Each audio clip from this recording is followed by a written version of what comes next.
What would you do if the seat you paid for, the dignity you earned, was denied simply because of who you are? Imagine sitting in first class, ticket in hand, only to be told you don't belong. Most people would feel powerless. But what if that passenger wasn't just anyone? What if she was the CEO of one of the most powerful financial networks in the world? On a quiet night at JFK Airport, Dr. Selena Carter boarded Flight 714 to Paris. What happened next would ground over 150 flights, freeze billions of dollars in transactions, and force an airline to its knees within minutes. A confrontation meant to humiliate one woman turned into a moment that shook the entire aviation industry. But here's the real question. Was this simply about a seat, or about centuries of voices denied their rightful place? And when mercy met justice in the skies, whose life would change forever? Stay with us, because this story will challenge what you believe about power, dignity, and the price of silence. If you're ready to dive into this unforgettable journey, don't forget to like, share, and subscribe to our channel. Your support helps us bring more stories that matter. Now, let's begin. The cabin lights of AeroGlobal Airways Flight AG711 glowed in soft amber, a manufactured calm meant to ease passengers into the long journey from New York to Paris. Beyond the frosted windows, night draped the runway in silence, broken only by the distant hum of jet engines. For most travelers, it was another transatlantic crossing, another routine night in the sky. But for one woman in seat 2A, the night would become anything but routine. Dr. Selena Carter adjusted the simple gray cashmere sweater around her shoulders. She had chosen comfort over spectacle, the same way she often did when traveling.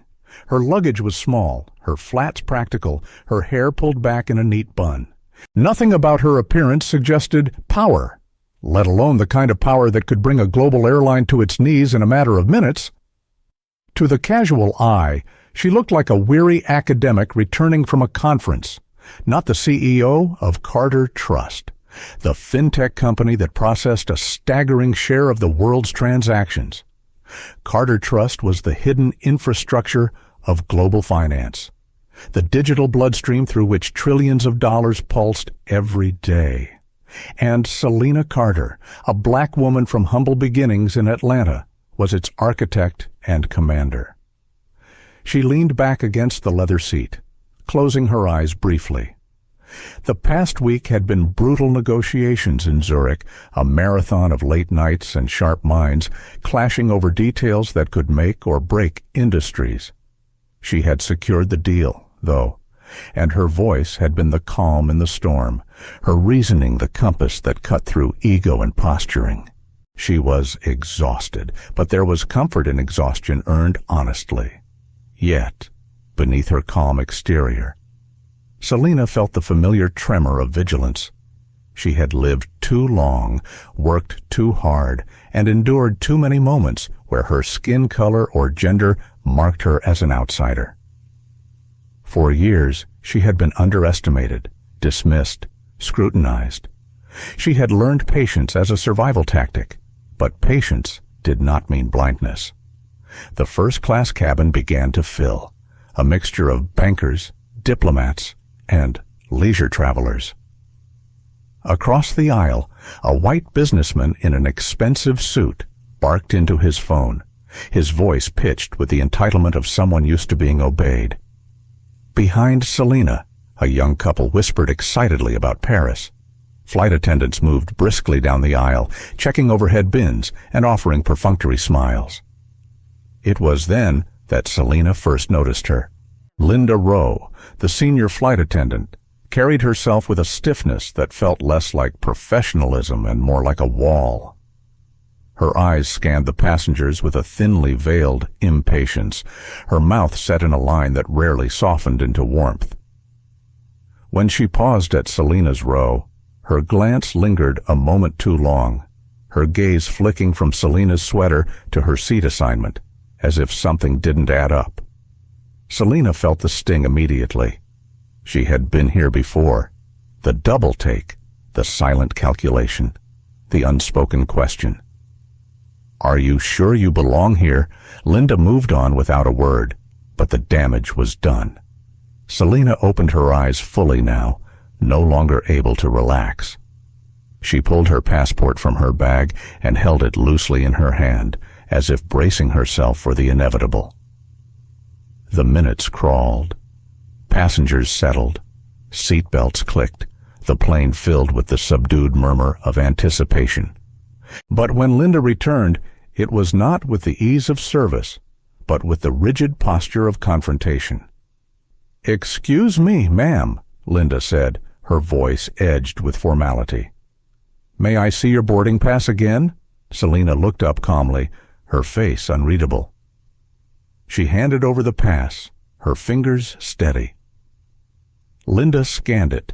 Then her eyes shifted to Selena's passport, which she had already placed on the armrest. Linda picked it up, her brow furrowing as though she were decoding a puzzle too complex to trust at face value.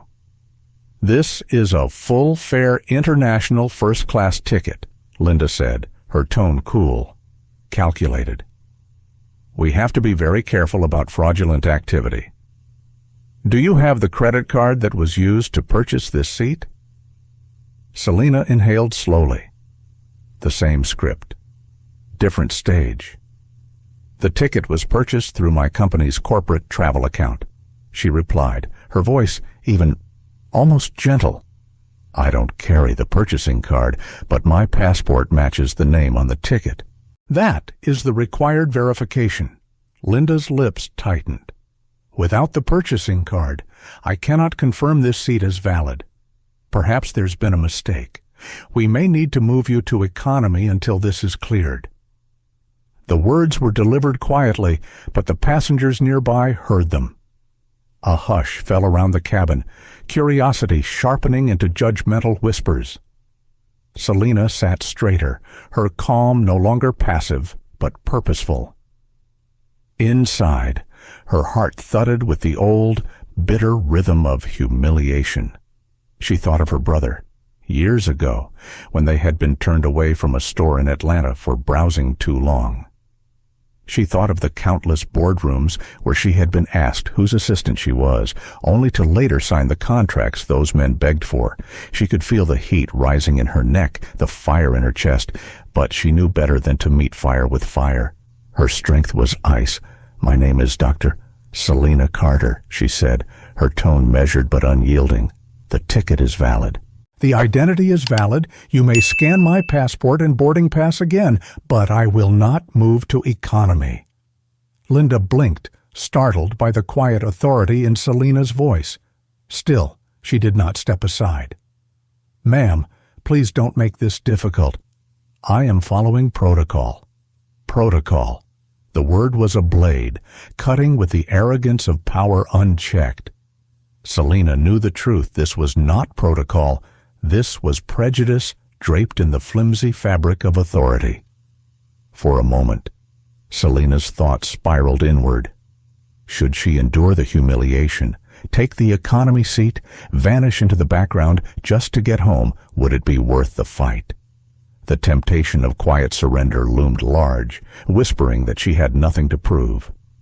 But then she thought of the system she had built, the empire of Carter Trust, where every verified transaction was a promise kept, a truth protected. If she surrendered here, what would that say about everything she stood for, about every person who had been told they didn't belong? The decision crystallized. She would not yield, not tonight, not ever again.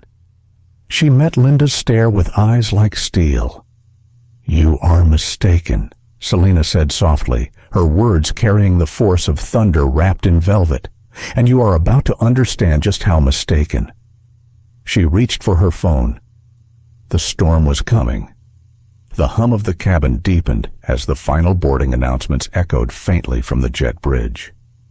Passengers were adjusting their seats, setting their phones to airplane mode, arranging travel pillows, and pulling blankets across their laps. But in row 2, a tension was building that none of them could ignore. Dr. Selena Carter held her phone with the steady composure of a surgeon about to make the first incision.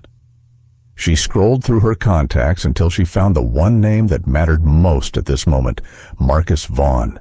To most of the world, Marcus was just another executive, but to Selena, he was the man who had steered Carter Trust's global operations through storms no one else even saw coming.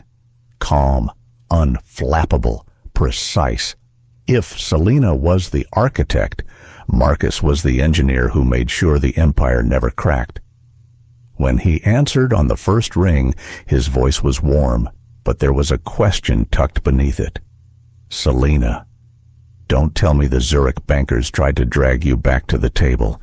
I thought we'd finally closed that deal.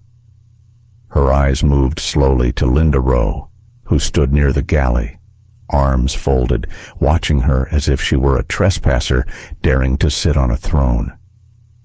Selena's voice dropped into the kind of quiet calm that Marcus knew too well. It was the tone she used only when something had crossed from irritation into principle. There's been a change of plans, Selena said. I am sitting at Gate C14 on AeroGlobal Flight 714. We have a breach. Client code Alpha 7. Marcus's chair at Carter Trust's Manhattan Global Command Center screeched as he sat bolt upright. The operations floor was a cathedral of screens and data streams, alive with the heartbeat of global transactions. His hand went instinctively to his notepad, where Alpha 7 was written in red. Their private designation for AeroGlobal Airways. Selena, Marcus said carefully, his voice sharpening into steel. Are you invoking breach protocol? Selena leaned back in her seat. The cabin around her hummed with oblivious chatter, but her world had narrowed to the sound of Marcus's voice and the weight of the decision before her. Yes, she said, a material breach of service integrity. Their senior employee has rejected a verified transaction processed by our system. She declared it fraudulent based on nothing but prejudice. There was a long silence. When Marcus finally spoke, the warmth was gone. What are your orders? Selena's thumb pressed lightly against the edge of her phone. She thought of the passengers settling in, the crew moving briskly down the aisle, the flight about to push back. She thought of how one woman's arrogance had become not just a personal insult, but a crack in the very foundation she had built her life's work upon. Fail-safe protocol 0, she said. Her voice was soft, but carried the inevitability of thunder. Suspend all services for AeroGlobal Airways effective immediately. Lock them out of payment gateways. Freeze their corporate treasury accounts. Deny all fuel authorizations. Every system. Marcus, shut them down until I tell you otherwise. On the other end of the line. Marcus inhaled sharply. Fail-safe 0 was their nuclear option, a kill switch built into the deepest architecture of Carter Trust's client agreements. It had never been used. Simulations predicted catastrophic impacts within minutes. Selena, Marcus said slowly, once we trigger this, every AeroGlobal aircraft not already in the air will be stranded. Refueling denied. Boarding frozen. Kiosks dead, treasury accounts frozen solid. We'll seize over $2 billion in liquid assets. This will be global chaos. I am aware, Selena replied. Her tone was a knife, quiet and precise. They made their choice the moment they decided my name and my skin were less credible than the network I built. Now I will make mine. Execute the protocol. Marcus closed his eyes briefly, his jaw tight. When Selena used that tone, there was no room for negotiation. Understood, he said. Back in Manhattan. Marcus swiveled toward the operations floor, where dozens of analysts and engineers monitored glowing screens filled with financial arteries, pulsing in streams of green and blue. His voice carried like a bell. All teams, this is Vaughn. Direct order from Dr. Carter. Initiate failsafe protocol 0. Target client Alpha 7. Repeat, failsafe 0, Alpha 7. Effective immediately. The command landed like a lightning strike. Conversations froze. Fingers hesitated over keyboards. Then the head of operations, Elena Morozov, rose from her console. A woman with the bearing of a general. Elena met Marcus's eyes, searching for even the faintest sign of hesitation. He gave none. She nodded once and began entering the chain of authorization codes. One by one, screens shifted. The AeroGlobal transaction streams flickered, sputtered, then turned from green to a solid, menacing red. Payment gateways offline. A technician called out. Another voice followed. All booking APIs severed. Expedia, Kayak, Orbit's all feeds down. Elena's eyes swept the data. Fuel authorizations locked. Treasury accounts frozen. Liquid assets secured. Total captured $2.1 billion. The room was silent but for the soft clicking of keyboards, the only sound in a space that had just executed one of the most devastating corporate strikes in aviation history. Back aboard Flight 714, Selena sat with her hands folded in her lap, her phone face down on the tray table. Around her, nothing looked different yet. Passengers chatted. The businessman across the aisle cursed at his dying Wi-Fi. Linda Rowe busied herself with papers, but Selena knew. She had pressed the button. The avalanche had already begun. It started at the check-in kiosks in Madrid, Los Angeles, Tokyo, and Chicago. Screens froze, then blinked to black, replaced by a single terrifying message. System access denied. Carter Trust Security Protocol. In Dubai, an AeroGlobal 787 waiting to refuel for Sydney was suddenly told payment was declined. The pilot, confused, radio dispatch. In London, boarding passes stopped scanning, the gates locked in endless error loops. At JFK itself, departure boards froze mid-update, unable to pull data from the now-dead servers. By the time Flight 714's cabin doors sealed, 152 AeroGlobal flights worldwide had been grounded. Thousands of passengers stood stranded in terminals, staring at blank kiosks, while social media exploded with frantic tweets and videos of darkened departure boards. The first murmur of awareness trickled into the cabin when a businessman checked his phone one last time before airplane mode and cursed under his breath. What the hell? AeroGlobal just went dark. Says all systems are down. Linda Rowe's head snapped up. She walked briskly to the galley phone, her fingers trembling as she called the captain.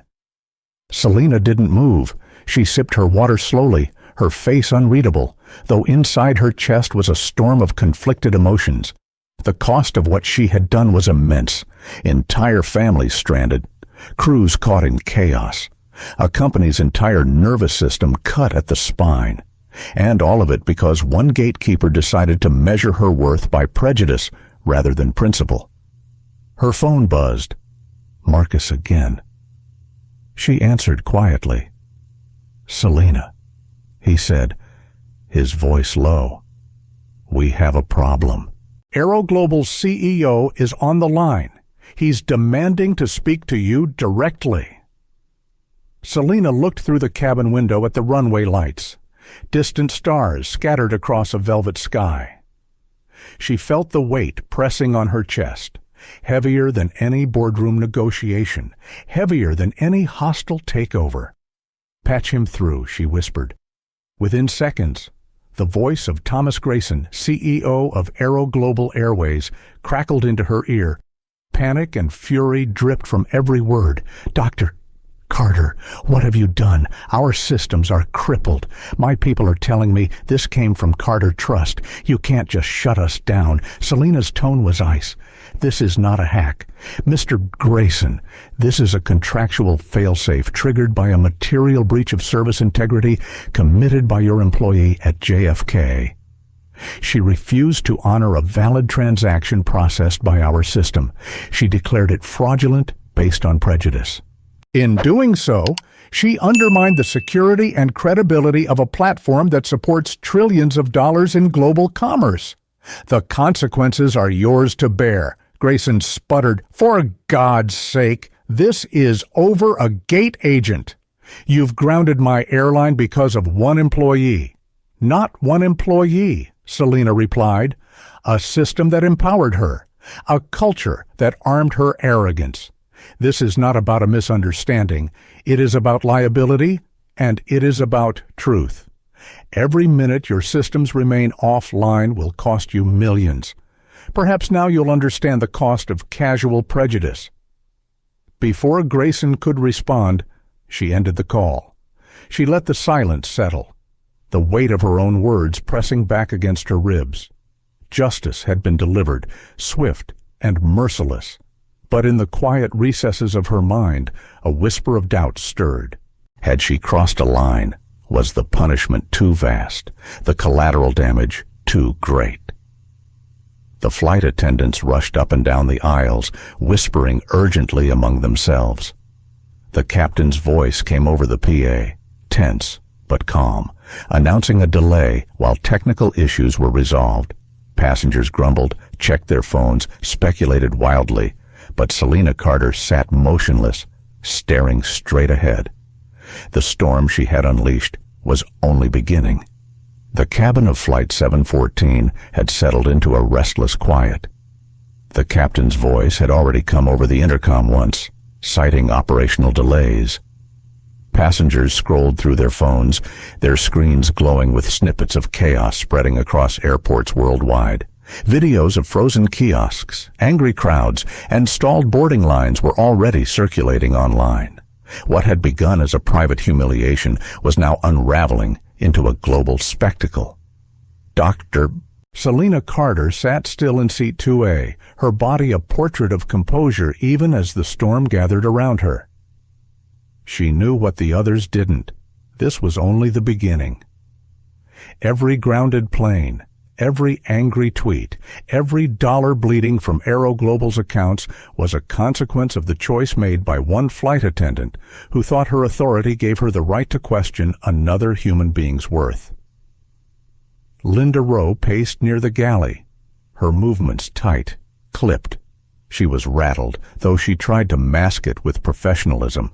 Her voice carried in short bursts as she spoke urgently into the crew phone, her hand trembling as she pressed buttons. She glanced at Selena more than once, her eyes sharp, unsettled, as if sensing that the woman she had challenged was no ordinary passenger. Selena felt the weight of stares from other travelers, too. A man in a tailored navy suit across the aisle was recording discreetly with his phone, his brow furrowed. The young couple behind her had fallen silent, whispering now and then while stealing glances at her seat. She could hear fragments of their conversation, pieces of speculation. Who is she? Why won't they let her sit there? Why does the airline look like it's falling apart at the same time? She closed her eyes for a moment, not to rest, but to steel herself. Every muscle in her body wanted to surrender to anger, to stand and shout that she had paid for this seat just like anyone else. But she had not built Carter trust by letting her emotions steer her decisions. She had built it by knowing exactly when to remain silent and when to strike. The silence broke when Linda returned, her posture straighter now. A thin smile pressed into her lips. She leaned slightly towards Selena, her tone almost patronizing. "Ma'am, the captain is aware of the situation. Without the purchasing card on file, I can't verify your seat. You'll need to relocate to economy until this is sorted." Selena turned her head slowly, meeting Linda's eyes with a calm so steady it unnerved the attendant. "I am not moving," she said. Her voice was soft, but each word landed with the precision of a hammer strike. A murmur rippled through the cabin. Passengers were no longer pretending not to listen. The businessman in the navy suit lowered his phone just enough to capture both women in frame. The couple behind Selena stopped whispering altogether. Linda's smile faltered. "If you refuse, I will have to involve security." Selena leaned forward slightly, her hands folded in her lap, her tone never rising. "Then do so. But understand this.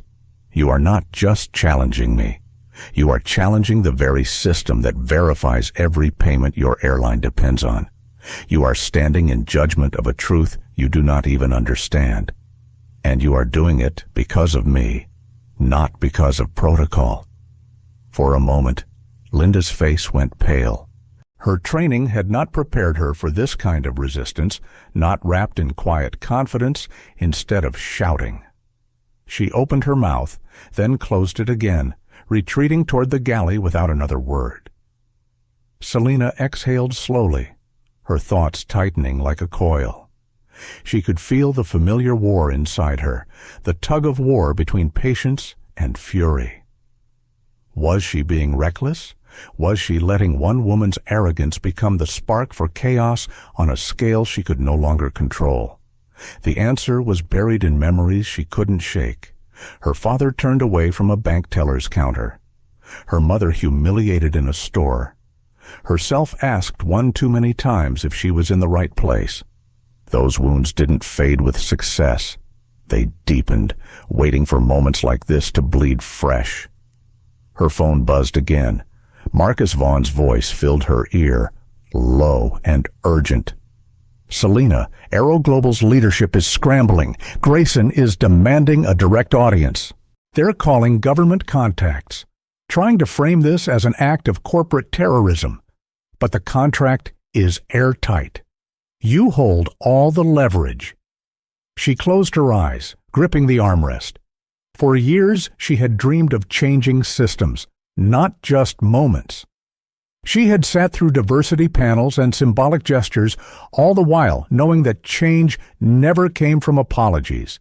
It came from pressure, from forcing accountability where it hurt most on the balance sheets. And yet, a voice whispered in her chest, reminding her that collateral damage was real. Families stranded, pilots grounded, innocent staff blindsided.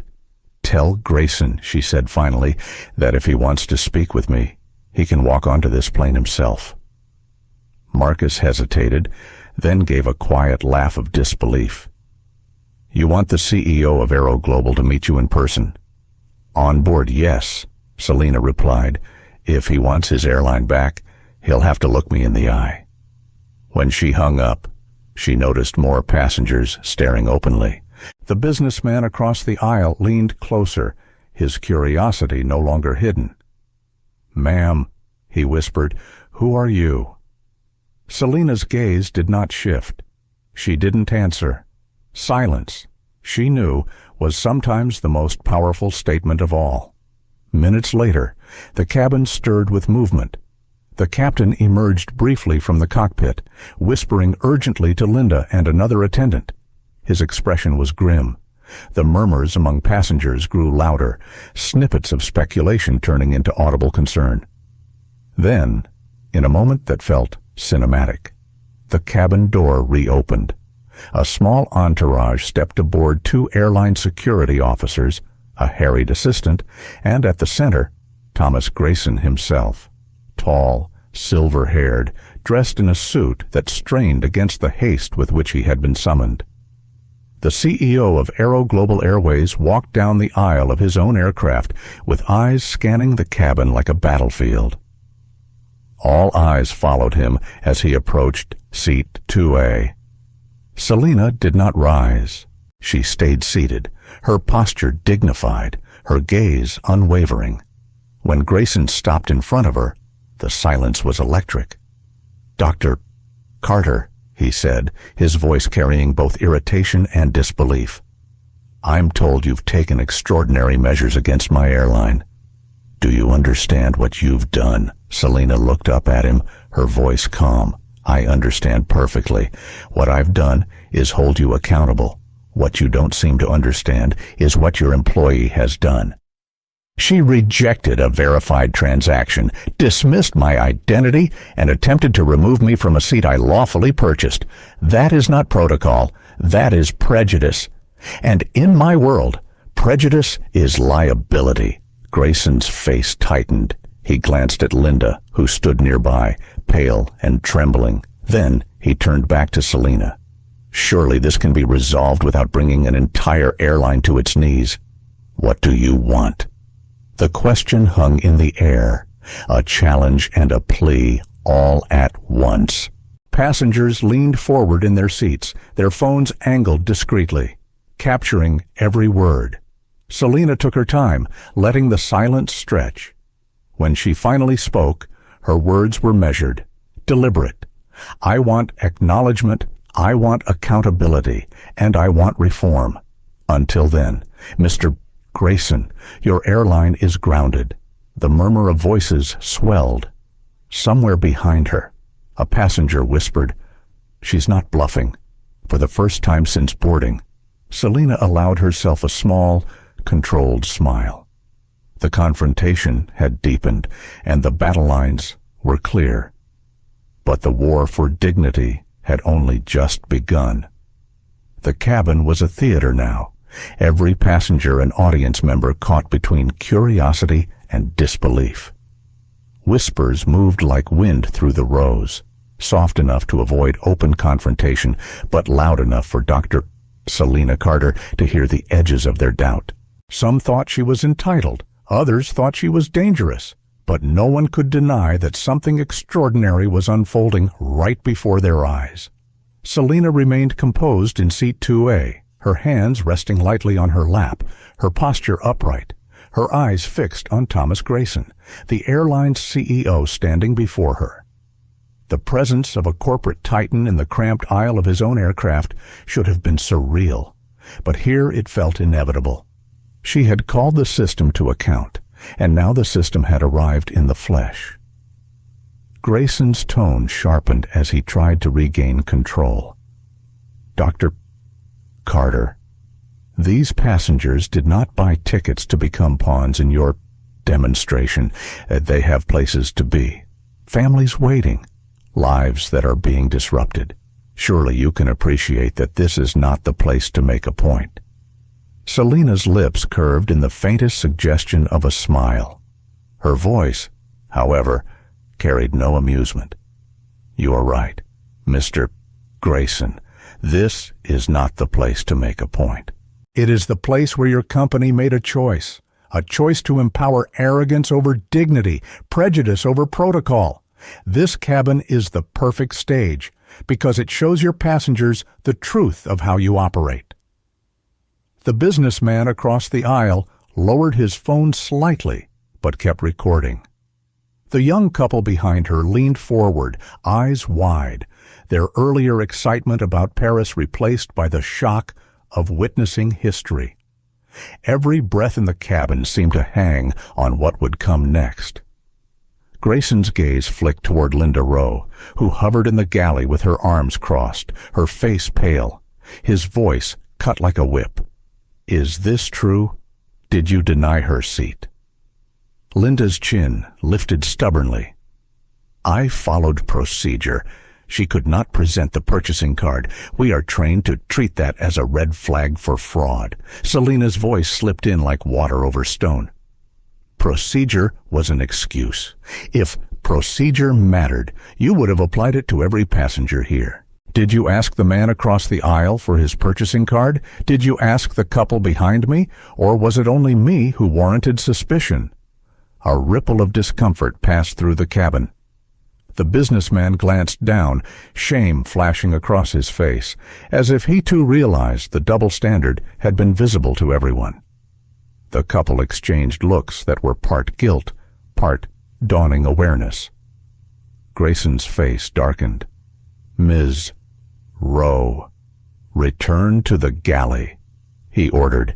His tone carried more fear than authority now, but Linda didn't move.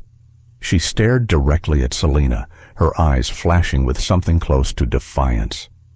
You don't understand what it's like, she said suddenly, her voice loud enough for several rows to hear. We are under pressure every day to spot fraud, to protect the company from losses. If I make a mistake, I am the one who pays for it. I don't have the luxury of assuming everyone belongs here. Some people just don't fit the profile." Her words hung in the air like smoke. The silence that followed was thick with shock, as though everyone had inhaled the same bitter truth at once. Selena's chest tightened, not with rage, but with a familiar ache. She could have erupted. She could have matched venom for venom, but she chose something else. Her voice came out soft, deliberate, heavy with gravity. "And what profile do I not fit? Ms. Rolinda faltered, her lips parting, but no words forming. The weight of the question bore down on her, exposing the bias she had dressed as duty. The passengers shifted uneasily, some averting their eyes, others staring openly, unable to look away. Selena continued, her voice unwavering. "When you judged me, you did not judge fraud. You judged my face, my skin, my existence. You reduced me to something less, when in truth, I am the architect of the very system that powers this airline's survival. You did not protect your company. You endangered it." Grayson's hand twitched as if to intervene, but he knew better than to step into the silence that followed. The confrontation had escaped the boundaries of corporate damage control. This was something deeper, something raw and uncontainable. Selena's inner voice wrestled with itself. She thought of the passengers around her, ordinary people now trapped in the crossfire of a battle they hadn't chosen. She thought of the chaos spreading across airports, of the millions already affected. Was this justice? Or had she let vengeance masquerade as principle? She closed her eyes briefly, feeling the battle between her heart and her mind, mercy pressing against the iron bars of justice. When she opened them again, her resolve was intact. The humiliation she had suffered was not hers alone.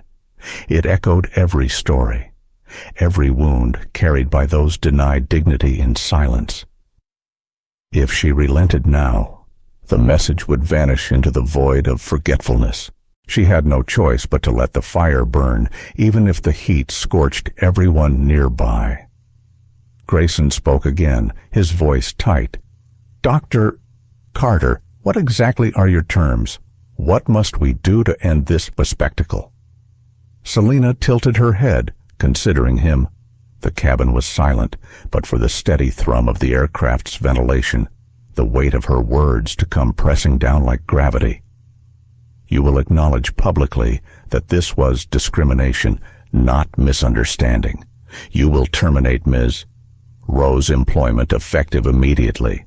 You will implement mandatory reform across your airline, with accountability tied to measurable outcomes. And you will pay $500 million in penalties for breach of contract." Gasps rippled through the passengers. Even Grayson's assistant let out a muffled exclamation. The number alone was staggering, but it wasn't the money that made jaws drop. It was the clarity, the certainty with which Selena delivered her demands, as though she were reciting not a wish list, but a decree carved in stone. Grayson sputtered, "500 million public acknowledgement. Do you have any idea?" Selena raised a hand, cutting him off with the simple grace of authority. "Yes, Mr. Grayson, I know exactly what I am asking, and I know exactly what I can enforce. Every minute you hesitate costs you millions more. Every hour you resist brings your airline closer to collapse. The choice is yours." Her words were not shouted, yet they struck harder than any scream could have. The businessman across the aisle lowered his phone, stunned into silence. The young couple whispered prayers under their breath. Even Linda, standing rigid in the galley, seemed to shrink under the weight of the moment. Selena leaned back in her seat, her eyes still locked on Grayson's. Inside, her thoughts raged like a storm. She saw her father's weary face, the lines etched from decades of fighting battles that never should have been his to fight. She saw her mother's tears, shed in private after another dismissal, another rejection, She felt the burden of every unseen wound, and she refused to let this moment dissolve into nothingness. "You asked me if I understood what I've done," she said, her voice soft but ringing through the cabin. "I do. And now, Mr. Grayson, the question is whether you understand what you have done." The silence that followed was suffocating. Grayson's jaw tightened, his hands clenched at his sides. Linda's defiance had melted into fear. The passengers held their breath, caught between awe and unease. Selena Carter, calm and unshaken, sat in seat 2A as though it had always been hers, as though no one could ever take it away.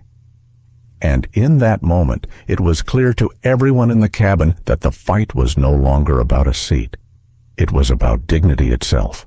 The air inside the cabin had grown heavy, thick with the tension of words that could not be taken back. Passengers shifted uneasily in their seats, caught between fascination and discomfort. The confrontation was no longer a private dispute. It was a drama unfolding in public view, and every person aboard knew they were witnessing something that would not be forgotten. Dr. Selena Carter sat in seat 2A, her posture dignified, her expression calm. Yet inside she could feel her body tightening as if bracing against a storm surge. She had been humiliated before, dismissed before. But this time was different. This time, she had the leverage to turn indignity into consequence, and she had already set the machinery of consequence in motion. Still, the question gnawed at her: was she prepared to endure the human cost of what she had unleashed? Thomas Grayson, CEO of AeroGlobal Airways, remained standing a few feet away, his presence as commanding as it was desperate. His voice carried down the aisle, brittle with strain. "Dr. Carter, if you persist, we will be forced to involve law enforcement. We cannot allow a passenger to disrupt an international departure." Selena's eyes narrowed slightly, her calm unbroken. "You are mistaken. Mr. Grayson, I am not disrupting your departure. Your company's own prejudice has done that. I am merely ensuring the record reflects the truth." A murmur of voices rose from the rows nearby. Some passengers supported her, whispering their agreement. Others groaned, fearful of missing connections and commitments. One man in a business suit muttered loudly enough for several people to hear, "She should just move. Why make the rest of us suffer?" Selena heard him, but did not turn. His words only reminded her of the centuries-old chorus that demanded silence from those who dared to speak against injustice. She could feel the battle within herself, the temptation to give in, to avoid becoming the villain in the eyes of strangers. Her heart whispered that maybe she had gone far enough. Her mind answered that retreat would be surrender, not grace. Linda Rowe, the flight attendant whose actions had set this chain reaction in motion, re-emerged from the galley. Her eyes darted between Grayson and Selena, her jaw tight. "Sir," she said to Grayson, "this has gone too far. She's making a spectacle of herself. Let security handle it. Remove her from the plane." The words landed like an accusation, an attempt to turn the tide. A few passengers gasped, others reached for their phones, sensing that something more explosive was about to unfold.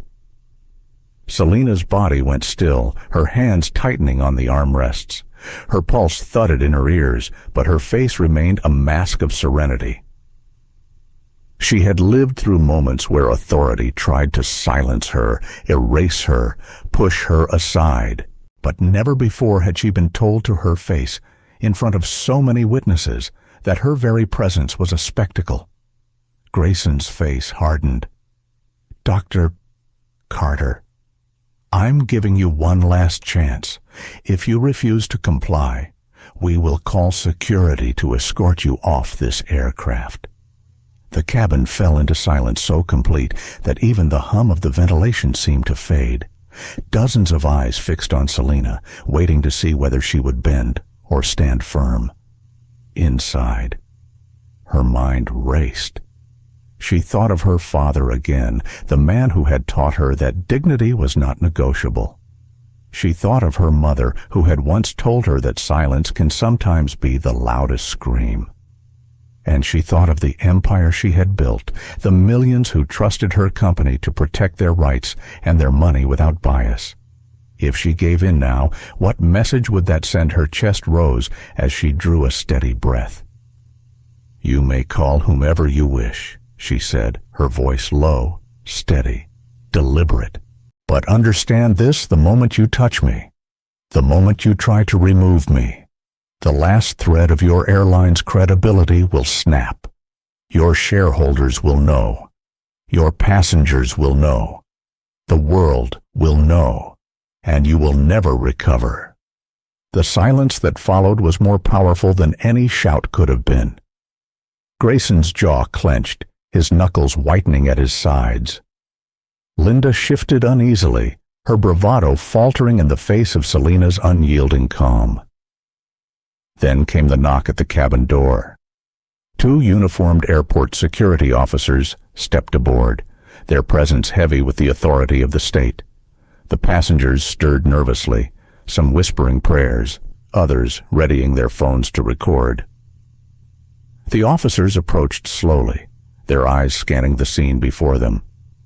One of them, a tall man with a stern face, addressed Grayson. "We were told there's a disruptive passenger who refuses to comply." Grayson gestured towards Selena. "That's her." Selena lifted her chin, her gaze steady. She did not shrink back, did not falter. Instead, she spoke before the officers could act. "Gentlemen, I advise you to pause. I am Dr. Selena Carter, CEO of Carter Trust, the financial institution that holds your airline's contracts.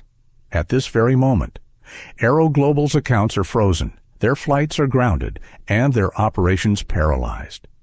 If you lay a hand on me, you will not only escalate a corporate crisis into a legal catastrophe, but you will make yourselves complicit in discrimination that has already been documented and recorded." The words stunned the officers. They exchanged a look, uncertainty flickering across their faces.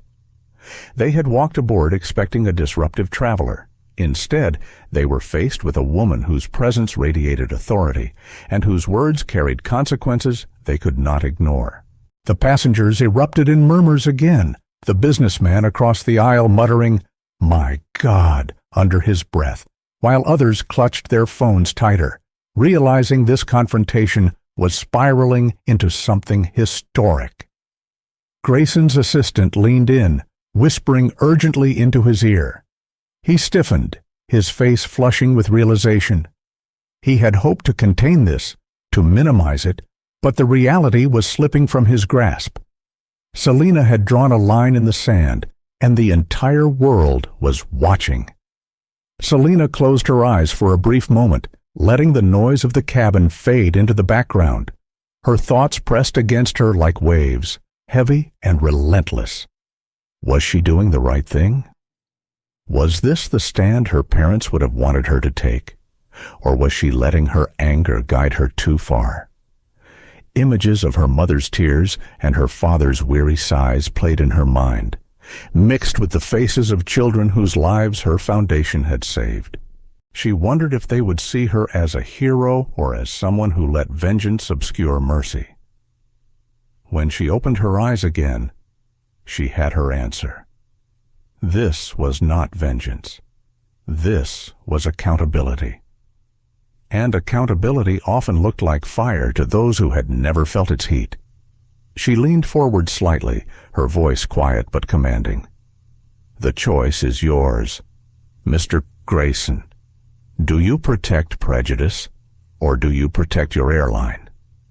The CEO's face hardened, but his silence betrayed the truth. He was trapped.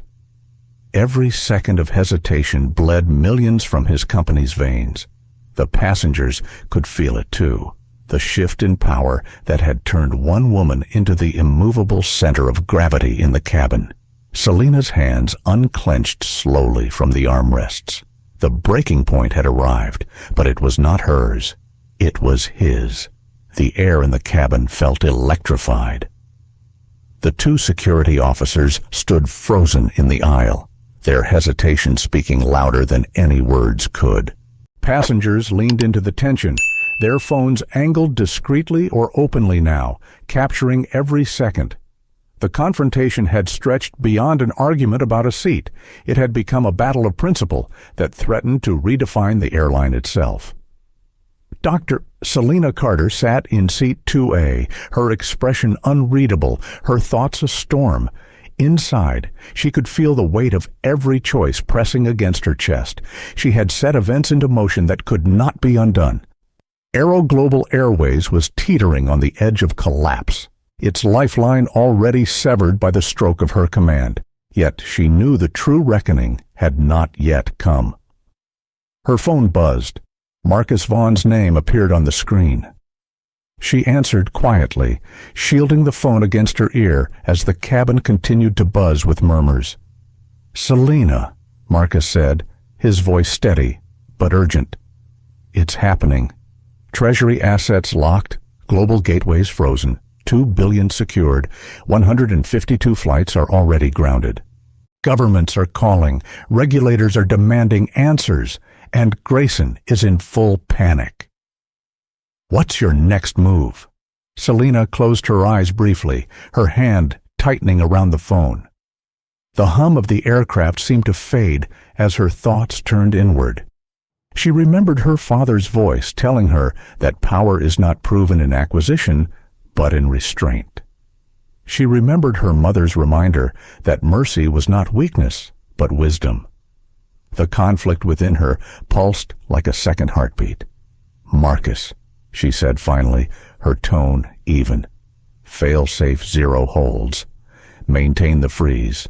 No reversals until my conditions are met." Marcus exhaled on the other end, the sound of dozens of operators tapping keyboards in the background. "Understood. But Selena, you should know, this is bigger than AeroGlobal now. Other carriers are watching. They know if you can do this to one, you can do it to all." Selena's eyes opened slowly, her gaze meeting Grayson's across the narrow aisle. "Good," she said softly. "Maybe it's time they all learned."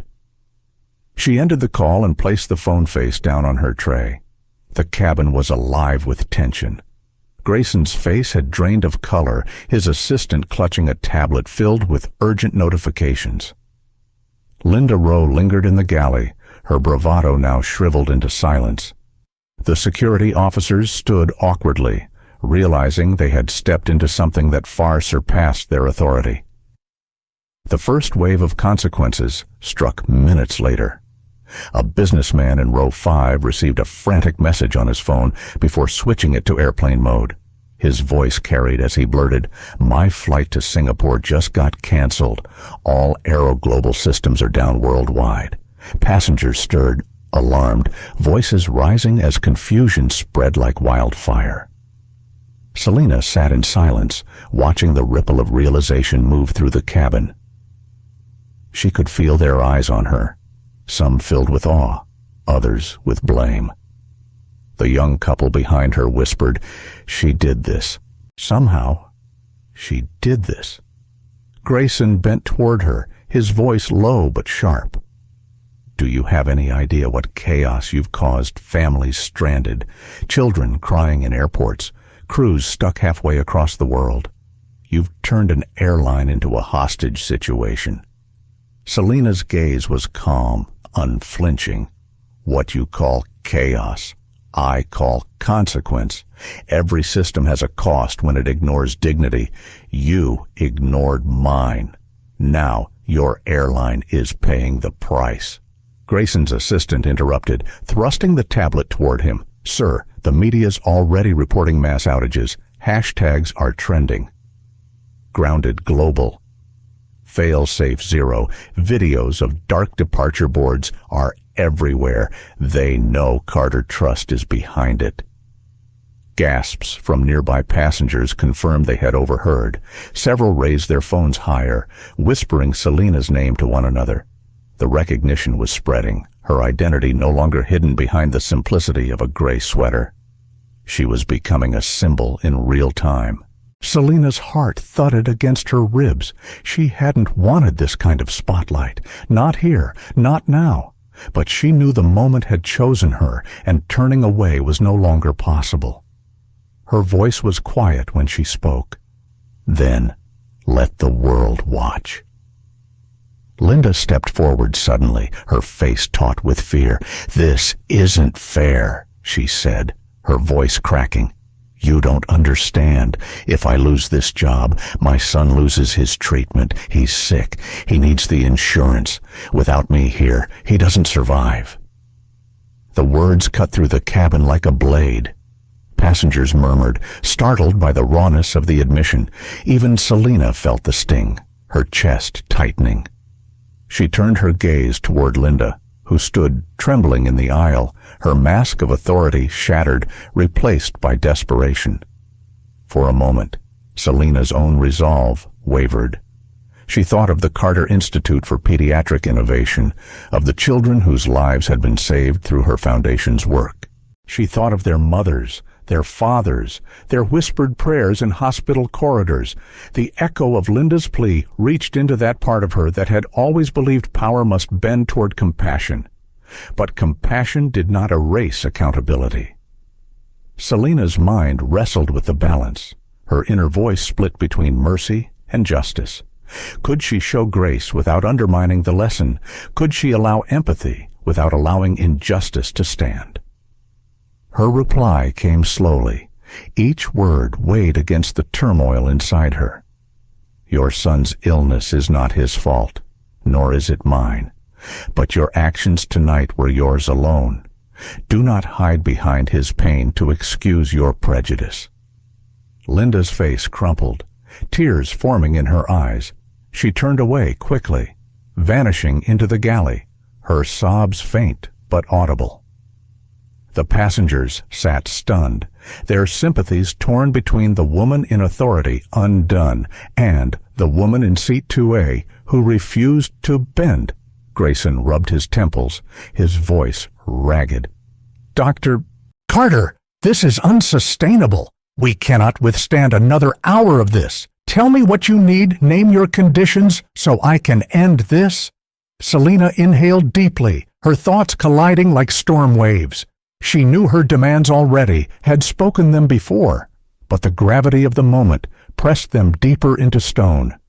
Public acknowledgement of discrimination, immediate termination for Linda Rowe, mandatory reforms tied to measurable outcomes, a $500 million penalty, and something more, something that reached beyond the airline, a new standard, a new way forward.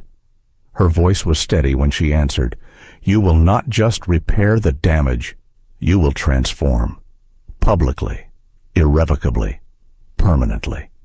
Until then, AeroGlobal Airways does not fly." The weight of her words pressed into the cabin like a force field.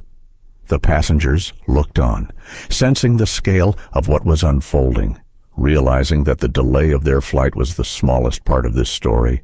They were witnessing the rewriting of power, live and unfiltered. Selena closed her eyes again, her inner voice rising above the noise. She heard her father's words, her mother's wisdom, the cries of children she had helped, the memories of humiliation she had endured, all of it fused into a single truth. Dignity was not for sale. When she opened her eyes, her gaze locked on Grayson. The storm was no longer inside her, it was in her control. The world outside would soon feel its full force. The aircraft remained parked at the gate, sealed in a strange stillness. Outside, through the oval windows, Selena Carter could see the blinking lights of service vehicles circling restlessly, as though the ground crew sensed the crisis inside but had no authority to act. The cabin air had grown thick with unease, passengers suspended between fear and fascination. Thomas Grayson stood in the aisle, shoulders sagging under the crushing weight of defeat. His phone vibrated relentlessly in his pocket, and his assistant's tablet glowed with urgent notifications. Yet all of that noise faded when he looked at the woman seated calmly in 2A. She was not just a passenger anymore. She was the axis around which his entire company's survival turned. Selena's eyes followed him, unflinching. Her voice carried no anger now, only certainty. You have a choice, Mr. Grayson. Either you accept accountability, or you watch your airline collapse in real time. The decision is yours. Grayson hesitated, his pride warring with his survival instinct. He had built his career on control, on bending markets and competitors to his will. Yet here, in his own cabin, he faced someone who not only resisted his authority, but had stripped it from him entirely. Dr. Carter, he began, his voice low. The scale of your demands public acknowledgement, $500 million, sweeping reforms, it will bankrupt us. Selena tilted her head slightly, her tone sharp with precision. No, Mr. Grayson, it will save you. Bankruptcy comes from denial, from clinging to arrogance when the truth demands change. This is not a ransom. It is the price of dignity. And dignity has always been priceless. Passengers shifted uneasily, but some nodded faintly, their expressions softening as they realized the weight of her words. The businessman across the aisle, who had muttered earlier for her to move, now stared at her with something closer to respect than irritation. Grayson's assistant leaned in, whispering frantically, "Sir, regulators are calling. The FAA, the European Transport Authority, even the Treasury Department. They're demanding immediate explanations. They want to know if AeroGlobal is financially insolvent." Grayson's face blanched. The news wasn't unexpected, but hearing it aloud sharpened the stakes. Regulators had the power to ground not just flights, but the airline's entire certificate. He turned back to Selena, desperation leaking into his voice. "What guarantee do I have that if I agree, you'll release us?" Selena folded her hands neatly in her lap. "My word, which, unlike your airline's promises, has never been broken." The cabin held its breath. Her words weren't loud, yet they carried the weight of a verdict. Grayson's mouth opened, closed, then opened again. He looked around at the passengers watching, phones glowing as silent witnesses. He realized there was no corner left to retreat to, no exit from the trap. Finally, his voice cracked, heavy with resignation. "Very well. Public acknowledgement, termination, reforms, and the penalty. But $500 million is impossible in one sum. We need installments." Selena studied him carefully. Her mind raced, weighing not just the tactical victory, but the moral one. She knew the numbers, knew the airline's cash reserves and leverage. She also knew the human cost of pushing too hard. For a moment she allowed herself to feel the ache of that balance. Her inner voice whispered demand everything, press until they break. Another voice answered, strength isn't only in fire, but in knowing when to temper it. She exhaled slowly. 3 installments, she said. $150 million within 48 hours, another $200 million within 90 days, the remainder within 6 months. Any failure to pay voids the agreement, and failsafe 0 returns instantly. Do you understand? Grayson nodded. His jaw clenched. Relief flickered across his features, but so did humiliation. He had never been forced to bow in public before. At that moment, one of the passengers spoke up, his voice trembling with nervous courage. "Excuse me, but are we safe to fly, or is this flight canceled?" The question broke the tension like a crack in glass. Dozens of eyes turned from Selena to Grayson, then back to Selena, waiting for the answer. Selena lifted her chin slightly, her calm unwavering. "You will reach Paris tonight, AeroGlobal's problems are not your burden to carry. The words soothed some, but others remained uneasy. The businessman across the aisle whispered, "She's saving us as much as she's saving herself?" The young couple behind her clasped hands tighter, whispering prayers of gratitude. Grayson gestured for his assistant to make the necessary calls. Notify operations. Prepare a press release. Immediate acknowledgement of the incident and our commitment to reform. Begin drafting the termination order for Rowe. Linda Rowe emerged from the galley at the sound of her name, her face streaked with tears. She looked between Grayson and Selena, panic rising in her eyes. "Please, sir, don't do this. I made a mistake." "I didn't mean," Grayson cut her off with a raised hand. "You endangered this company with your judgment. Effective immediately, you are relieved of duty." Linda's body swayed as if struck. She looked at Selena, her voice breaking. "Please, my son, Ethan needs me.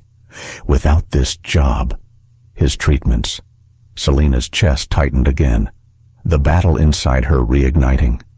She thought of the boy she had never met, the one whose name now echoed in her ears. Ethan. She thought of the children her foundation supported, the ones whose parents clung to hope the way Linda clung to her plea. Mercy tugged hard at her, but she could not let it erase the lesson. Her voice was soft but resolute.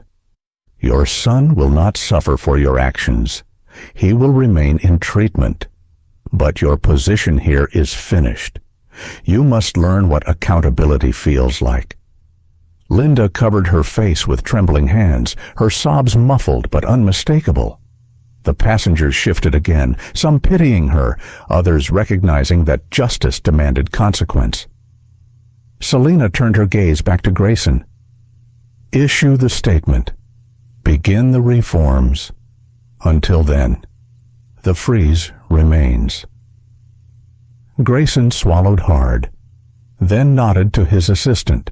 Within minutes, the first words of AeroGlobal's surrender began to draft across a glowing screen.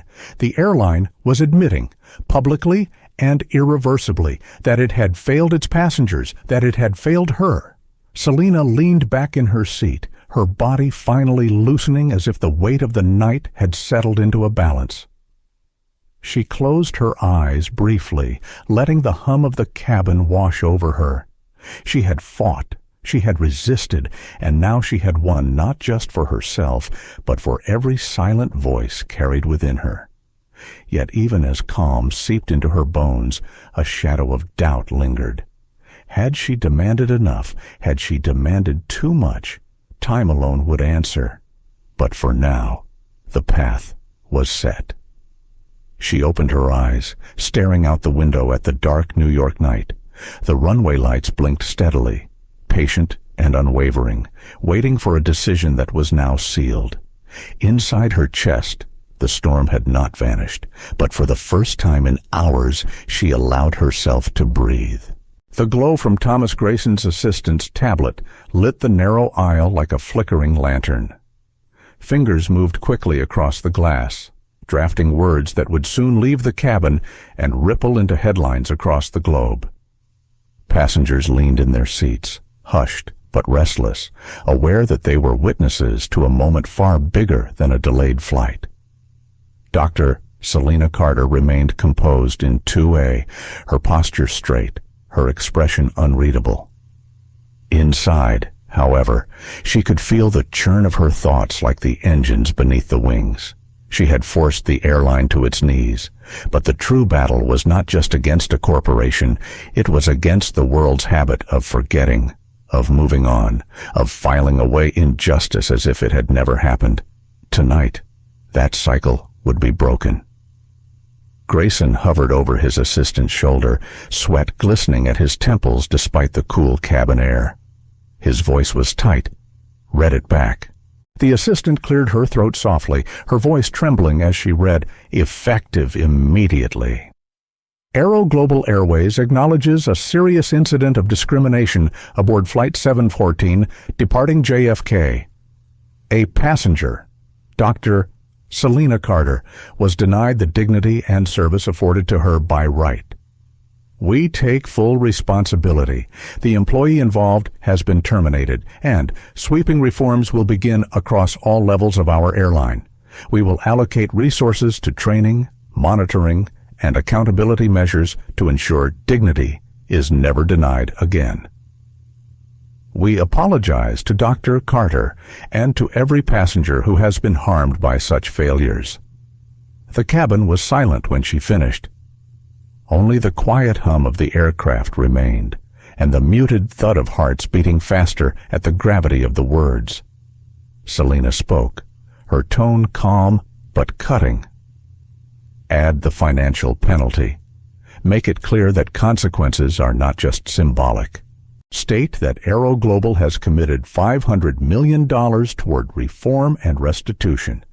Without that, your statement is nothing but another apology destined to evaporate. The assistant hesitated, her eyes darting to Grayson, his jaw clenched. But he knew she was right. Add it, he muttered. The assistant's fingers moved again, reshaping the words into an admission unlike any the airline had ever made. When she finished, she pressed a trembling finger to the screen. Within seconds, the statement left the cabin, transmitted to headquarters, to press wires, to social media. It was done. Selena leaned back, her eyes closing briefly. She knew what would come next. The explosion of reaction, the flood of voices, the clamor of judgment and support. She felt both weary and resolute. This was the moment she had carried in her heart since the first time she was told she didn't belong. Tonight, belonging had been claimed not as a favor, but as a right. It began quietly. A ping from a passenger's phone. Then another. Then a chorus of alerts filling the cabin like digital rain. People gasped, whispered, held their screens up to one another. The statement had gone live. Look at this, someone murmured. They admitted it. They actually admitted it. The businessman across the aisle, who had earlier questioned Selena's stand, now stared at his phone, his lips parting in disbelief. I've never seen an airline do this, he whispered. She forced them. The young couple behind Selena clutched hands, their eyes wide as they scrolled. It's everywhere already, the woman said, her voice trembling. Hashtags, news alerts. The whole world is watching this flight. Linda Rowe emerged from the galley, her face pale, her eyes red from tears. She looked around the cabin as if searching for a lifeline, but found only passengers avoiding her gaze, their judgment silent but suffocating. Her voice cracked as she whispered, "They've destroyed me." Selena turned her head slowly, her expression unreadable. She spoke quietly, just loud enough for Linda to hear. You destroyed yourself when you chose prejudice over respect. What you face now is only the reflection of that choice. Linda's shoulders shook, and she disappeared again, swallowed by the galley's shadows. Meanwhile, the outside world roared.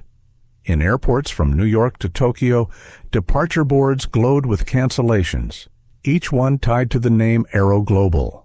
News anchors interrupted broadcasts to announce the unprecedented freeze. Social media erupted with videos of stranded passengers, of gate agents explaining systems failures, of hashtags climbing into global trends. And woven through all of it was one name, Dr. Selena Carter. Selena's phone buzzed with message after message. Some were from allies, others from strangers, their words a mix of gratitude and awe. One text from Marcus Vaughn made her pause. Selena, you're a storm on every channel. Regulators want meetings. Politicians are weighing in. You've started something that cannot be contained. Her chest tightened, not with fear, but with the recognition of scale. This was no longer just her battle. It was becoming a movement, one that demanded more than her presence in Seat 2A. It demanded a vision for what came next. The businessman across the aisle leaned forward, his voice tentative. Dr. Carter, Forgive me. Earlier I judged you. I thought you were just making trouble. But seeing this, I realize you're fighting for more than a seat. You're fighting for all of us." Selena opened her eyes and met his gaze. Her voice was quiet, steady. "Not all of you. Only those who have ever been told they didn't belong. For them, tonight is a promise that the world cannot keep taking without consequence." He nodded slowly, shame and respect mingling on his face. A new murmur rose in the cabin as passengers began filming themselves, offering commentary, adding their voices to the digital flood. Some condemned AeroGlobal, others praised Selena. The cabin had become both a courtroom and a broadcast studio, every seat a witness stand. Selena remained still, her thoughts turning inward again. She could hear her father's voice in memory. "The world only changes when you force it to see itself." She wondered if he would be proud of her now, or worried about the chaos she had unleashed. Her heart ached with the weight of his absence, but also with the certainty that this fight was the one he had prepared her for all her life. Grayson stood near the galley, his phone pressed to his ear, his face ashen. He spoke in clipped tones, arguing with unseen executives, regulators, perhaps even government officials. His empire was unraveling, and the woman seated calmly before him was both the cause and the only hope for its survival. Selena turned her gaze toward the window, the city lights of New York glittering in the distance. She felt the hum of the aircraft beneath her, patient and steady, as if reminding her that flight itself had always been a metaphor. Tonight, the question was not whether AeroGlobal would fly again, but whether it would rise differently than before. Her inner voice whispered of mercy, of the boy named Ethan, of lives caught in the crossfire of reform. Another voice insisted that mercy without consequence was betrayal. She knew the balance would haunt her long after this flight, but for now she held firm. The world had to learn. The cabin remained hushed, the passengers caught in the gravity of a story that would outlive their journey. Some would tell their grandchildren they were there.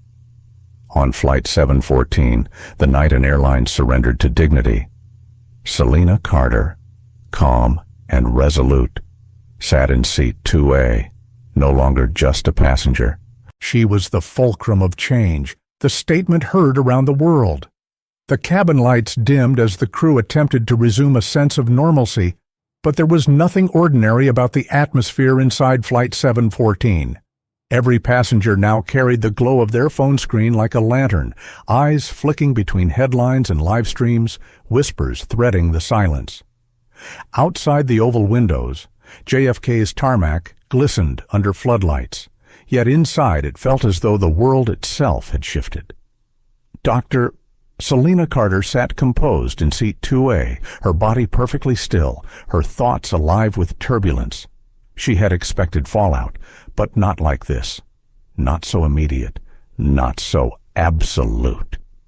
Her phone buzzed again, another message from Marcus von Selena. White House staffers are monitoring, Treasury demanding urgent talks. EU Transport Commissioner has called twice, hashtags topping every chart. You are the story of the night.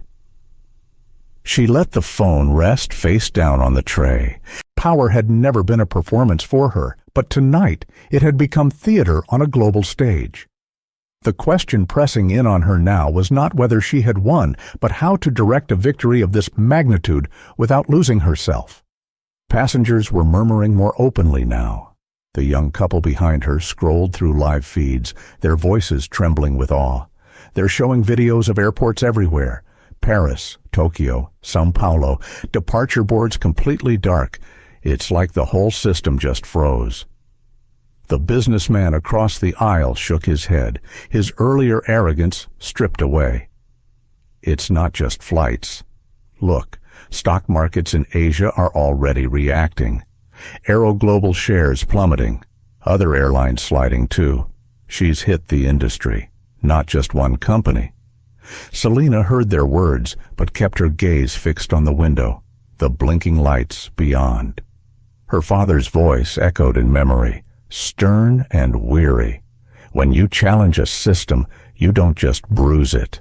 You expose the cracks it hides. The cabin door opened again, and a uniformed ground officer stepped inside. He carried a tablet displaying a secure connection. His voice was steady but tinged with unease. "Dr. Carter, the Secretary of Transportation is requesting to speak with you immediately." Every head in the cabin turned.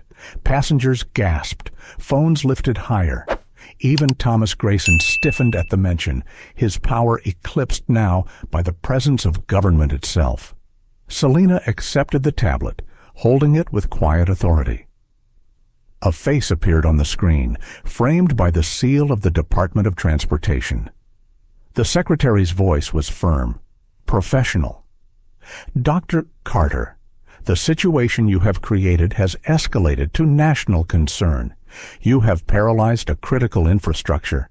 We need assurances that you will not extend this freeze beyond AeroGlobal." Selena's tone was measured, calm, but unyielding. "Mr. Secretary, I did not create this situation.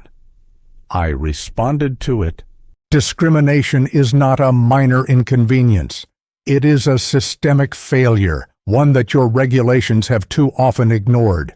Tonight, I demand more than apologies. I demand accountability with teeth." The secretary's jaw tightened. "You understand you are leveraging power on a scale that borders on destabilizing global commerce." Selena's eyes held steady. "And you understand that destabilization is what it feels like to live every day without dignity. For too long, the system has balanced itself on the backs of those denied their place. Tonight, the balance changes." The line went silent for a moment. Then the secretary exhaled, a sound of resignation and recognition. "Very well, but be clear about your demands. The world is watching." Selena returned the tablet to the officer, her heart heavy but resolute. She had not chosen this spotlight, but she could not retreat from it now. Grayson's assistant whispered frantically to her boss, showing him new alerts. His face drained further. He turned to Selena, his voice low, raw.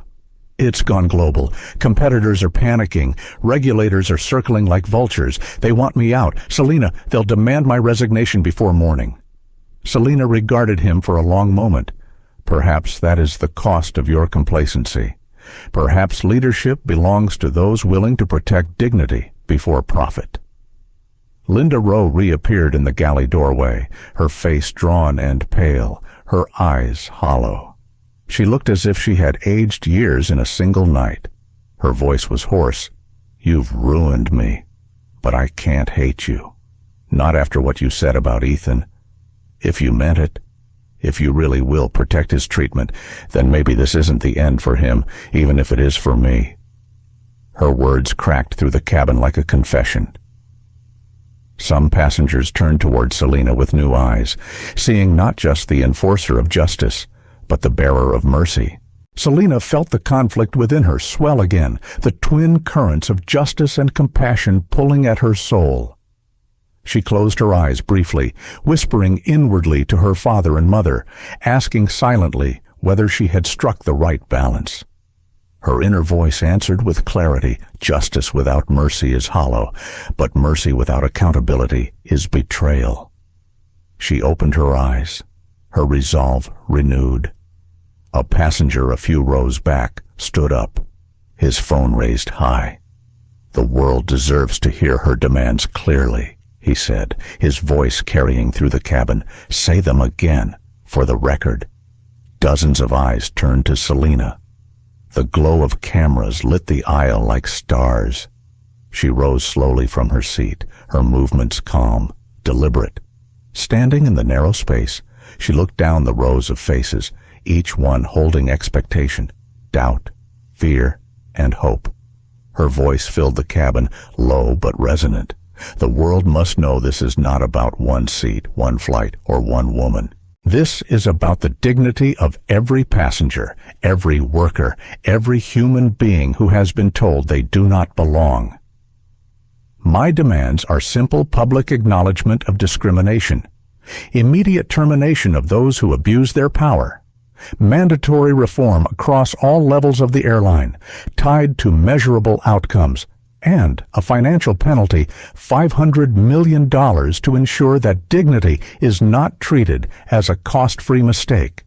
The passengers erupted into murmurs, some nodding fiercely, others gasping at the scale of the figure. Cameras streamed live, the words already racing across digital highways, embedding themselves into the narrative of the night. Selena lowered herself back into seat 2A, her hands resting lightly in her lap once more. She had spoken the truth into the air, and now it belonged to the world. Grayson slumped into a nearby jump seat, his eyes vacant. His assistant tapped furiously at the tablet, transmitting confirmations, acknowledging terms, finalizing surrender. The empire he had built was dissolving in real time, undone by the woman who sat calm and unshaken only feet away. Selena stared out the window again, the night beyond, still steady, still vast. She felt the paradox of her moment pressing deep the quiet of her seat, the roar of the world outside, the fragility of her own heart beneath the armor of certainty.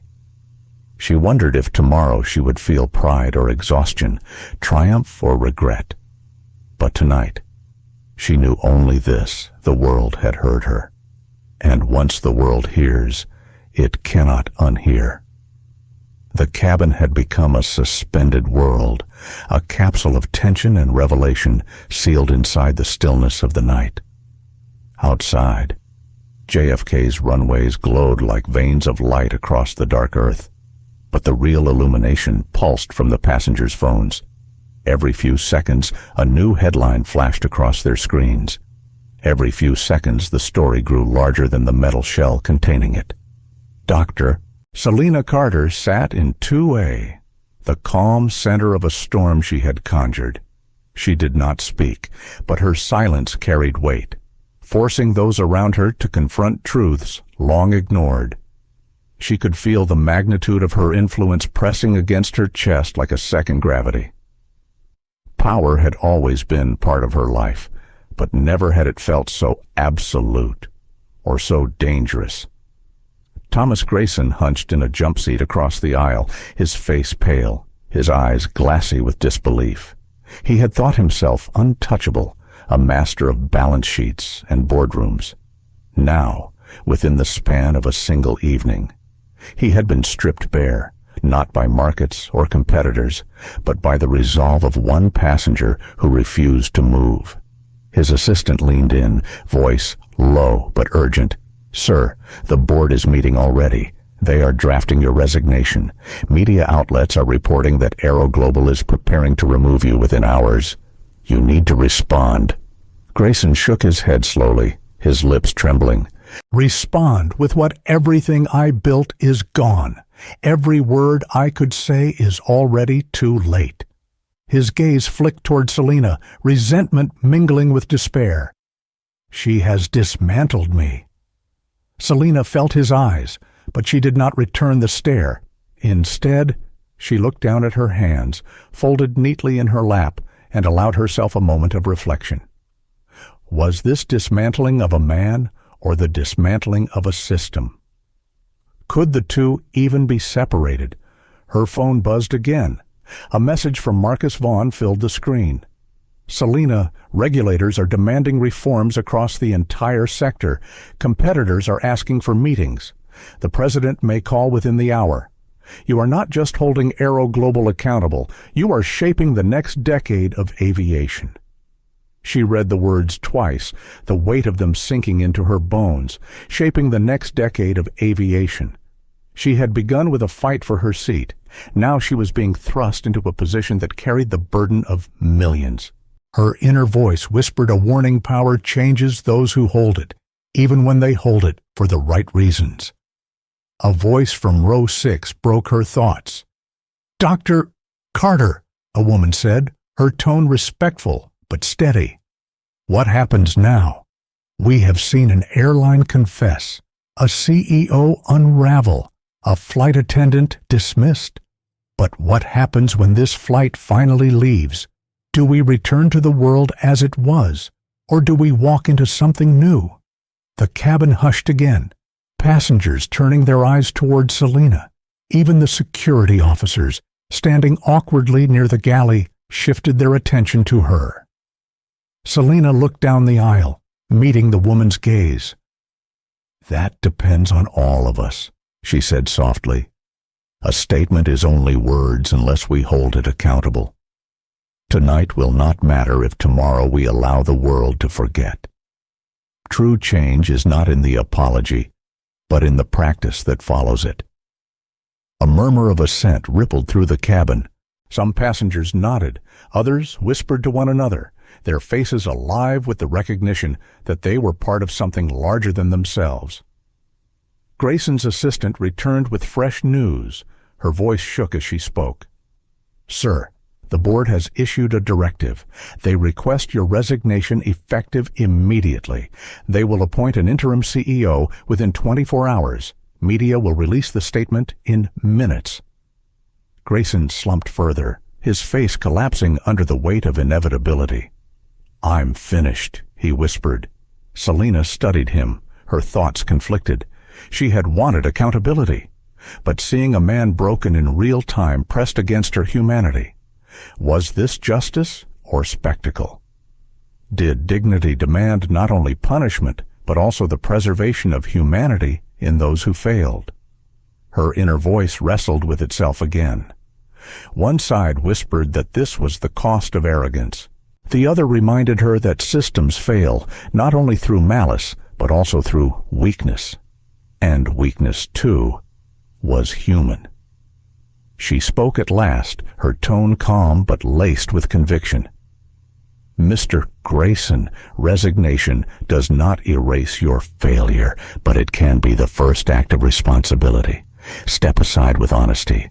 Do not cling to power that no longer belongs to you. If you want a legacy, let it be that you acknowledged your wrong before the world demanded it of you." His eyes lifted to hers, tears glistening. For a moment his bitterness receded, replaced by something closer to relief. He nodded once, a man surrendering not just his position, but the weight he had carried too long. Passengers shifted again, their phones buzzing with new alerts.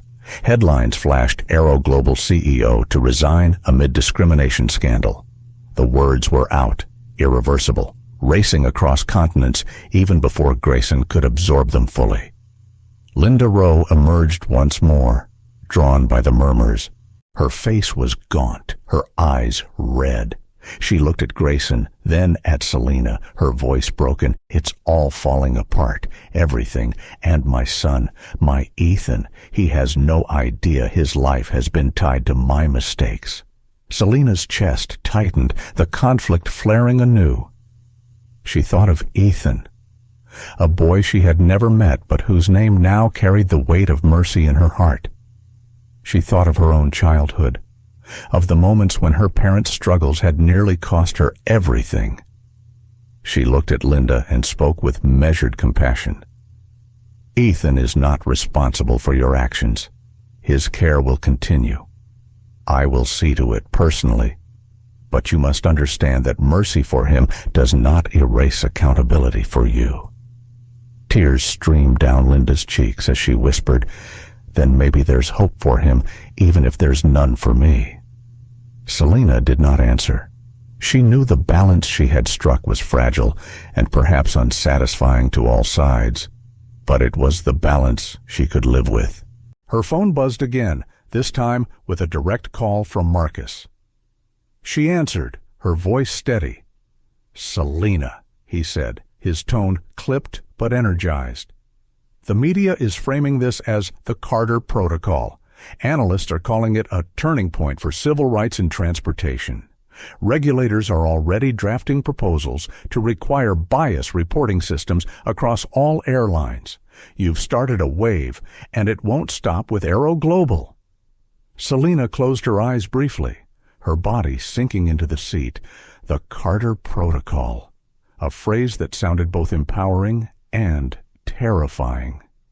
She had not sought to have her name etched into law, but perhaps that was the path unfolding before her. Her inner voice whispered once more, "Be careful. Change born of fire can scorch as easily as it can illuminate." She opened her eyes, looking around the cabin at the faces lit by screens, faces etched with awe, fear, respect, and uncertainty. She realized they were not just witnesses. They were participants in history, each of them carrying the memory of this night into the world. And she realized something else: her fight was no longer hers alone. The announcement came over the intercom, the captain's voice measured, careful, almost reverent. "Ladies and gentlemen, thank you for your patience. We have received clearance to depart. Flight 714 will now continue service to Paris, Charles de Gaulle. Please prepare for takeoff." The cabin stirred with a strange mix of relief and disbelief. For hours they had been frozen in place, their journey interrupted by a struggle that had already reshaped the world beyond their windows. Now the engines hummed louder, the cabin lights brightened, and the aircraft began to push back from the gate. Yet the air inside still carried the charge of what had transpired, the knowledge that this flight would never be ordinary. Dr. Selena Carter sat motionless in seat 2A, her gaze fixed on the window as the city lights shifted. She felt the vibration of the taxi beneath her feet, the mechanical rhythm pulling the plane toward the runway. Passengers around her whispered in hushed tones, phones tucked away at last as the gravity of departure demanded attention. She closed her eyes for a moment, letting the hum wash over her. She remembered her first flight as a child, clutching her mother's hand, eyes wide at the marvel of leaving the ground. She remembered her father's words, "The sky is freedom, Selena. But freedom only matters if it belongs to everyone." Tonight those words carried a sharper edge. Freedom in the sky had been denied to her until she claimed it back. Now she had claimed it for millions who would never meet her, but who would feel the ripple of this night. As the plane lined up on the runway, Thomas Grayson sat slumped in his jump seat, a man hollowed out by resignation. He no longer barked orders or defended his authority. He stared at the floor, his thoughts a whirl of regret and exhaustion. Passengers glanced at him occasionally, some with pity, others with quiet satisfaction. His empire had slipped away in the span of a single flight, dismantled by the resolve of the woman across from him. Linda Rowe remained hidden in the galley. Her sobs faded now to silence. She was no longer the enforcer of rules, but the embodiment of their failure. Her name would soon appear in headlines as a cautionary tale. But in this moment, she was simply a mother haunted by her choices, clinging to hope for her son even as her own career collapsed. The engines roared, the cabin shook, and then the aircraft surged forward, pressing passengers into their seats. The runway lights blurred past the windows, the vibration growing stronger until, with a lift that sent stomachs lurching, the plane rose into the night sky. A collective exhale filled the cabin. Some passengers smiled faintly, others clutched hands, a few closed their eyes in silent prayers. The flight was airborne at last, but the story had already left the ground long before. Selena opened her eyes as the plane climbed, the city shrinking below into a tapestry of lights. She felt the usual thrill of ascent, but tonight it was laced with a heavier significance. She was no longer just traveling. She was carrying the weight of a movement into the sky. Once the seatbelt sign dimmed, the cabin softened into the routine of flight. Attendants who had stayed in the background now moved gently through the aisles, their smiles subdued but sincere. Passengers whispered about what they had seen, some still typing into their phones, others simply reflecting. A woman seated 2 rows back leaned forward and spoke quietly. "Dr. Carter, may I say something?" Selena turned her head, meeting the woman's earnest eyes. "I have a daughter," the woman said, her voice trembling. "She is 16. She has already faced more prejudice than I can bear to think about. Tonight, when she reads about you, she will know that standing firm matters. She will know she does not have to shrink herself. For that, I thank you." Selena's heart softened. She inclined her head gently. "Tell her she belongs everywhere her spirit carries her. No one has the power to take that from her." The woman smiled faintly, tears glistening, and settled back into her seat. Around them, passengers who overheard nodded quietly, touched by the exchange. The businessman across the aisle leaned closer, his earlier arrogance gone entirely. "Dr. Carter, when we land, the cameras will be waiting. Reporters will demand answers." "What will you say?" Selena looked back out the window, her reflection faint against the night sky. "I will say the truth. That dignity is not negotiable. That justice without mercy is hollow, and mercy without accountability is betrayal. I will say that the Carter Protocol is not mine alone, but belongs to every person who has been told they do not belong." Her words carried through the rows, settling into the minds of passengers who knew they would repeat them later, to friends, to family, to history itself. Hours passed in a rhythm of engines and whispers. Some passengers dozed, others wrote in notebooks or tapped into devices, recording their reflections. The cabin became quieter, not with the silence of boredom, but with the reverence of those who had witnessed something larger than themselves. Selena remained awake, her thoughts restless. She considered the future awaiting her in Paris press conferences, boardrooms, regulators, and movements forming around her name. She wondered if she was ready to carry that weight. Her inner voice warned her again, power changes those who hold it. She prayed she could remain herself even as the world pressed her into a symbol. Near the galley, Linda Rowe stepped hesitantly into view once more. Her face was drawn, her voice hushed. "Dr. Carter," she said, barely audible. "I know I cannot undo what I did, but if you meant what you said about Ethan, if you truly will protect his care, then thank you. Even if you never forgive me, thank you for giving him a chance." Selena regarded her for a long moment. Compassion and anger battled within her, but compassion did not vanish. "Your son will receive the care he needs, but you must face what you have done. Accountability is the path forward, even for you." Linda nodded faintly, her shoulders slumping with acceptance. She returned to the galley, her figure fading back into shadow. The night stretched on, the aircraft carving its path across the Atlantic. At 37,000 feet, the cabin carried more than passengers and luggage. It carried the weight of justice, the stirrings of reform, and the fragile balance between mercy and consequence. As dawn began to creep along the horizon, Selena watched the first light touch the clouds. She thought again of her father's words, of her mother's wisdom, of the countless children her foundation had fought for. She thought of Ethan, and of the girl the woman behind her had spoken of, and of millions she would never meet. Her chest filled with both weariness and resolve.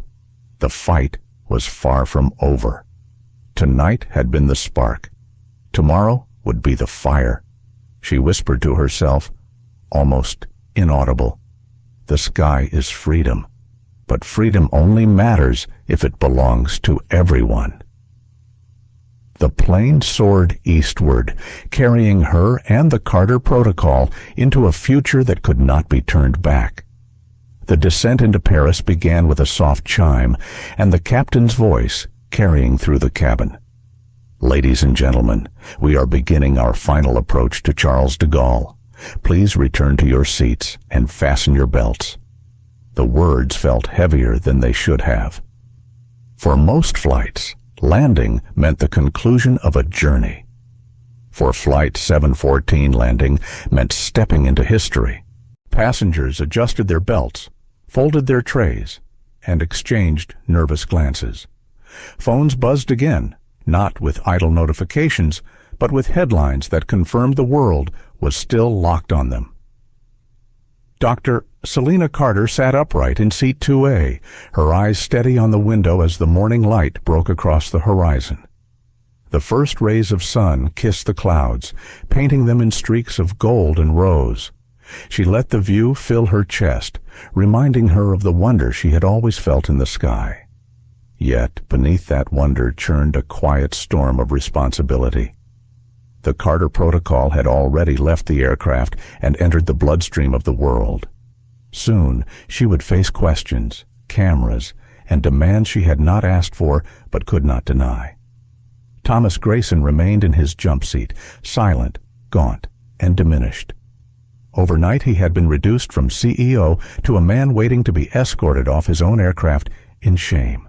His assistant sat beside him, typing furiously, drafting statements that would soften the blow of his resignation. He did not look at Selena, nor at the passengers who had borne witness to his collapse.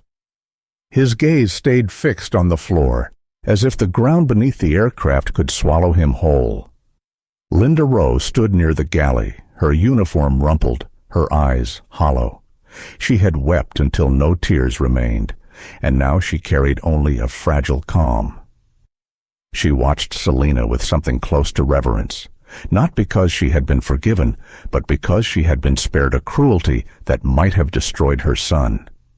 That mercy was a lifeline she would cling to, even as her own career crumbled.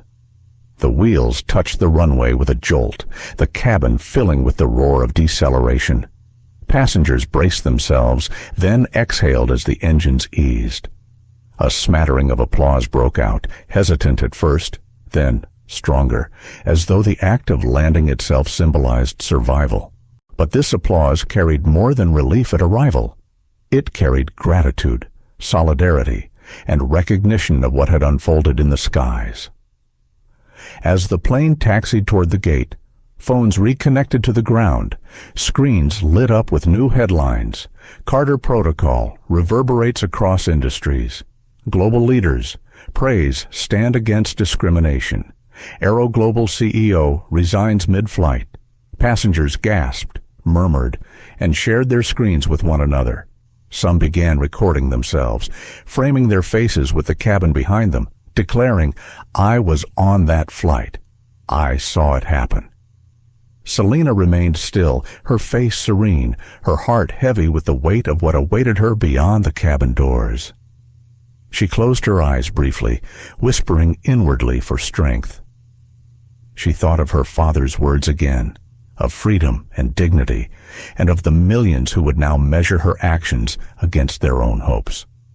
The aircraft came to a stop at the gate. The seatbelt sign chimed off, but no one moved. They waited, their eyes on Selena, as though instinct told them the moment belonged to her. She rose slowly from 2A, her movements deliberate, graceful. She stood in the aisle, looked down its length, and let her gaze meet the passengers who had shared this extraordinary night. Her voice was calm but resonant. You have witnessed more than a journey from New York to Paris. You have witnessed the truth that dignity is not optional. Carry that truth with you. Speak it, demand it, live it, because change does not belong to one person. It belongs to all of us. A hush filled the cabin, followed by a wave of nods and murmurs of assent.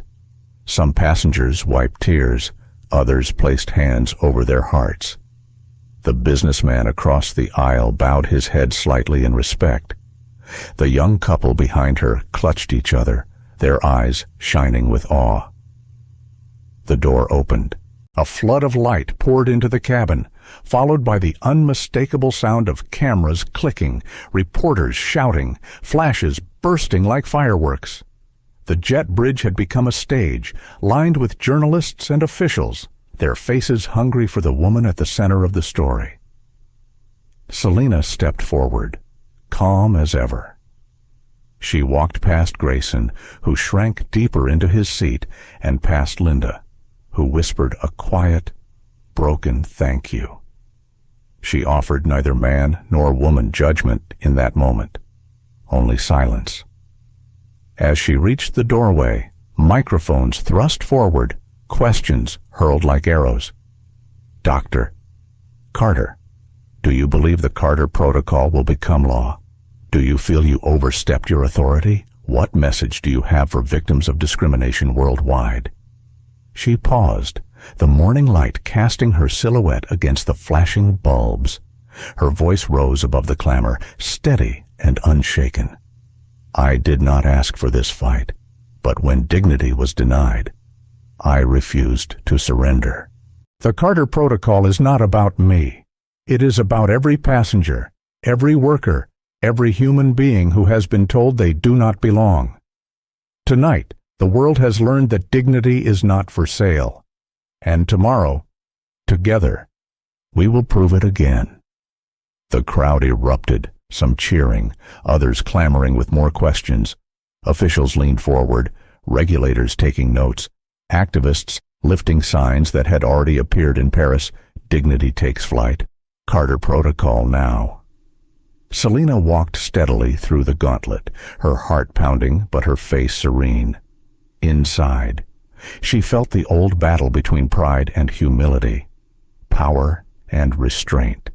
She reminded herself that she was not the story's end, but only its beginning.